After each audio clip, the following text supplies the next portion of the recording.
আমি যখন মেলায় যাই। ওয়াও, কি সুন্দর জিনিসটা! বা এটা কি স্প্রে? না তো, হচ্ছেই না কিছু। জানি না এটা আবার কি, ভেতরে তো কিছুই দেখতে পেলাম না। যাই বাবা, রেখে দেই।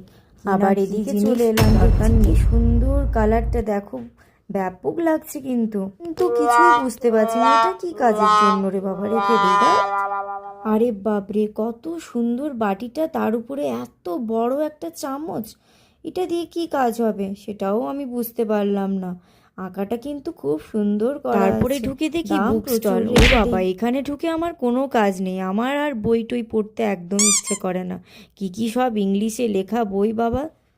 তারপরে দেখলাম কি সুন্দর সুন্দর স্কার্টগুলো রয়েছে, এগুলো পরে পরে দেখছিলাম কোনটা ভালো লাগে, কিন্তু খুব কনফিউজ ছিলাম কোনটা নেব, বুঝতেই পারছিলাম না।